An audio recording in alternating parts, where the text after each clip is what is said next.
आज हम करेंगे chapter 5 realms of the earth के क्वेश्चन आंसर्स। फर्स्ट क्वेश्चन है name the 4 realms of the earth. अब हमें 4 रिलीम्स बतानी है अर्थ के। The earth consist of 1 can be divided into 4 realms. अब हमने इसको 4 रिलीम्स में डिवाइड करा है। फर्स्ट है लिथोस्फीयर लैंड, सेकेंड है हाइड्रोस्फीयर वाटर, थर्ड है द एटमॉस्फेयर एयर, फोर्थ है द बायोस्फीयर लाइफ। यानी कि इन 4 भागों में हमने डिवाइड किया है, ज़मीन, पानी, हवा और लाइफ यानी कि जो जीवन होता है। सेकेंड क्वेश्चन है विच 4 गैसेस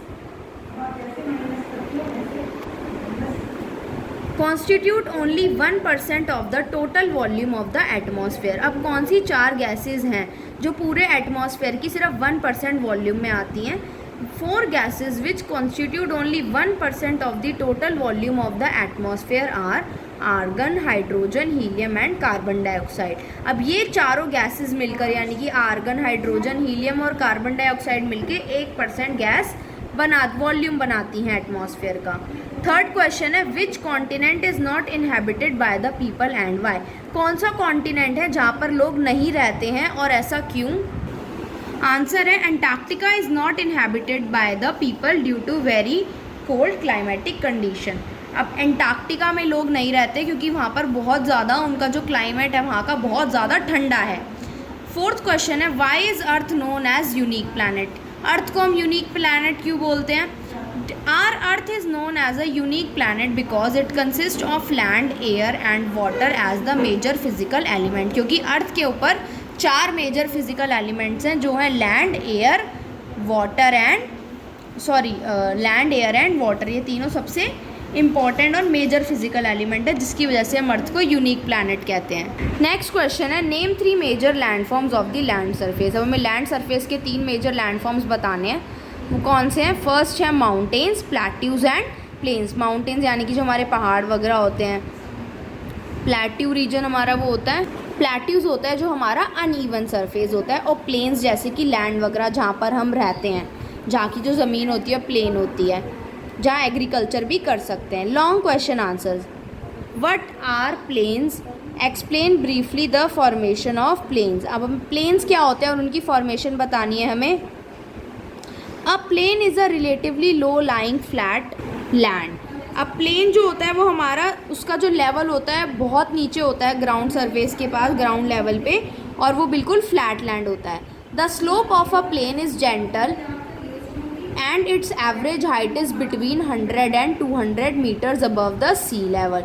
जो स्लोप होता है प्लेन का बहुत जेंटल होता है और स्मूथ होता है और उसकी जो हाइट होती है वो 100 मीटर से 200 मीटर ज़्यादा अबव होती है सी लेवल के। नेक्स्ट पॉइंट है इसका most of the plains in the world have been formed by the rivers. अब जितना भी हमारा प्लेन एरिया है जो वर्ल्ड के अंदर वो रिवर से बना हुआ है। The reverse carry away large amount of silt and sediments from the mountains.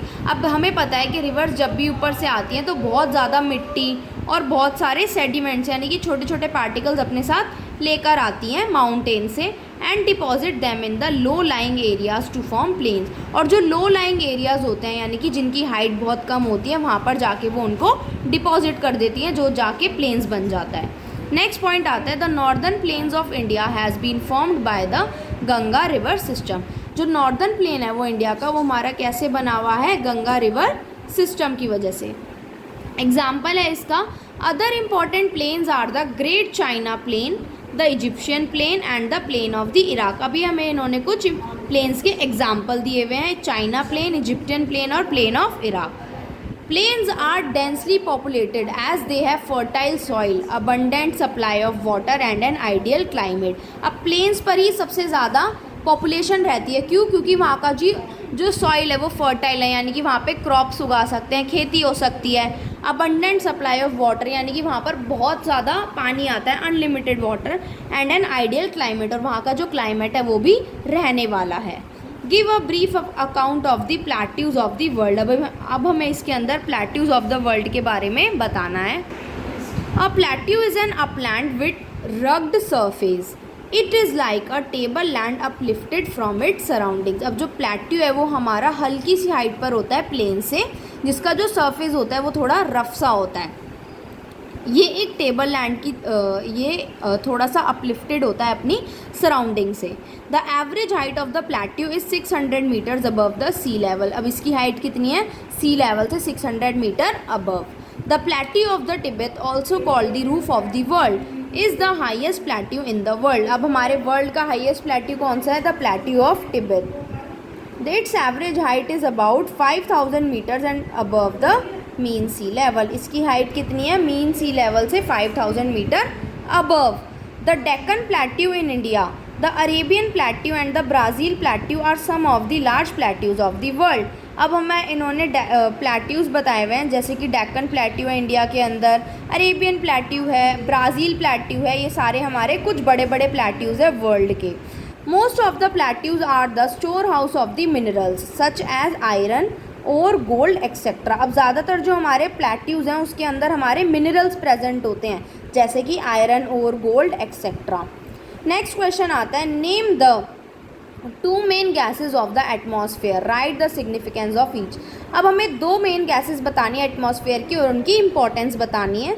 The 2 main gases of the atmosphere are nitrogen and oxygen. कौन सी है? नाइट्रोजन और ऑक्सीजन हमारी इंपॉर्टेंट गैसेज है। अब इनकी सिग्निफिकेंस देखते हैं। पहले आता है नाइट्रोजन।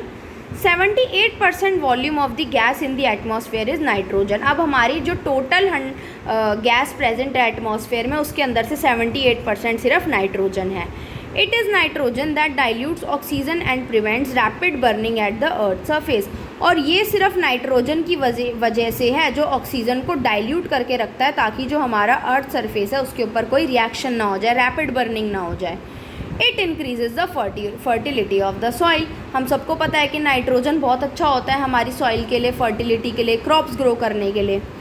नेक्स्ट आता है oxygen. Oxygen is about 21% of the total volume. Total volume में से ऑक्सीजन हमारा कितना है? 21%। Oxygen is essential for respiration and burning. अब जो भी हम लोग सांस ले रहे हैं या हमें कोई भी बर्निंग वर्क करना है, आग जलानी है, तो उसके लिए हमारा ऑक्सीजन ज़रूरी है। These 2 gases constitute about 99% of the total volume of the atmospheric air. अब टोटल हमारा जो एटमॉस्फेरिक एयर है उसमें से 99% यही दोनों है, यानी कि बाकी की जो 1% है वो बाकी की गैसेज है, जैसे कि कार्बन डाइऑक्साइड वगैरह है। नेक्स्ट क्वेश्चन आता है, what is meant by hydrosphere. Briefly explain the importance of hydrosphere. अब हाइड्रोस्फीयर क्या चीज़ है और उसकी इम्पॉर्टेंस बतानी है। Hydrosphere refers to the layer of the water on the surface of the earth. Hydrosphere हमारी वो चीज़ है जो हमारी वाटर की लेयर होती है सरफेस के ऊपर। हाइड्रो का मतलब है वाटर, स्फीयर यानी कि जो हिस्सा होता है। Below the surface of the earth and also in the air. ये हमारा अर्थ की सरफेस के नीचे भी है और एयर के सरफेस के नीचे भी है। कैसे कि जो हमारा ड्रॉपलेट्स वगैरह होती हैं एटमॉस्फेयर में। इम्पॉर्टेंस ऑफ हाइड्रोस्फीयर क्या है? अब it is essential for all forms of life on the earth. ये सारी फॉर्म्स ऑफ लाइफ के लिए बहुत ज़्यादा ज़रूरी है, क्योंकि अगर पानी ही नहीं होगा तो हम सब कैसे जिएंगे। It is important source of the energy. ये हमारा इंपॉर्टेंट सोर्स है एनर्जी का। इससे हम बहुत जैसे कि इलेक्ट्रिसिटी प्रोड्यूस कर सकते हैं। उसके अलावा भी बाकी सारी चीज़ों में यूज़ आता है। It is important for hydrological cycle. Hydrological cycle क्या होती है? जो हमारी वाटर साइकिल होती है, उसके लिए भी बहुत इंपॉर्टेंट है।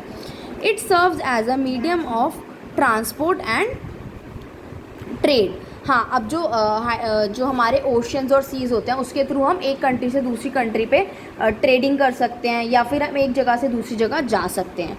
It is a source of the sea food and marine life. ये हमारा सोर्स है सी फूड का और मरीन लाइफ का। एक्वेटिक लाइफ होती है, वेल्स, फिशेस कहाँ रहते हैं? सारे पानी में ही रहते हैं, और हमें फूड भी प्रोवाइड होता है। नेक्स्ट क्वेश्चन आता है, how are human activities responsible for causing ecological imbalance. कैसे जो ह्यूमन एक्टिविटीज़ है वो रिस्पॉन्सिबल हैं इकोलॉजिकल इम्बैलेंस के लिए, यानी कि इन्वायरमेंटल जो इम्बैलेंस हो रहा है। कैसे इतनी ज़्यादा ह्यूमिडिटी बढ़ रही है, गर्मी हो रही है, ग्लोबल वार्मिंग हो रही है। फर्स्ट है, it is the human being who interferes and creates imbalance between the plants and the animal. तो ये एक इंसान ही है जो प्लांट्स और एनिमल्स के बीच में इम्बैलेंस क्रिएट करता है। कैसे कि हम प्लांट्स को तो कट करते जा रहे हैं, ट्रीज़ कट करते जा रहे हैं, और एनिमल्स को हम उतना ही ज़्यादा, जब उनके जो उनका घर है फॉरेस्ट ही नहीं रहेगा तो एनिमल्स भी ख़त्म होते जाएंगे। As the human population is increasing rapidly, more space is required for the different human activities such as agriculture, industries and urbanization. अब जैसे जैसे ह्यूमन की पॉपुलेशन बढ़ती जा रही है वैसे वैसे हमें जगह भी चाहिए रहने के लिए, घर बनाने के लिए, इंडस्ट्री बनाने के लिए, एग्रीकल्चर करने के लिए. तो उस वजह से भी क्या हो रहा है कि इकोलॉजिकल इम्बैलेंस हो रहा है क्योंकि प्लांट्स जो हैं वो एक्सेसिवली कट करते जा रहे हैं. Man is destroying the forest carelessly and exploiting the resources. Man बिल्कुल केयरलेसली यानी कि बिना सोचे समझे बस फॉरेस्ट को काटा जा रहा है और एक्सप्लॉइट कर रहा है रिसोर्सेज को, यानी कि ओवर यूज़ कर रहा है, उनको बेकार करता जा रहा है.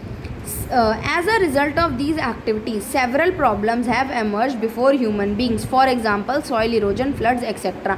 अब इसकी वजह से क्या हो रहा है, बहुत सारी प्रॉब्लम्स अब आती जा रही है. जैसे हमने देखा है ना, आजकल बाढ़ बहुत फ्रीक्वेंटली आ रही है.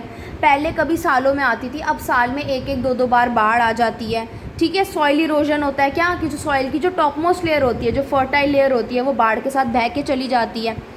Besides these, pollution of air and water has increased beyond the point of control. अब इसके अलावा जो एयर का और वाटर का जो पॉल्यूशन है वो भी बढ़ता जा रहा है. कैसे कि हमारा जो इंडस्ट्रीज़ का जो केमिकल हो रहा है वो सारा रिवर्स में चला जाता है, उससे जो फ्यूम्स निकलती हैं, गैसेस निकलती हैं, वो हमारे एयर को पॉल्यूट कर रही हैं.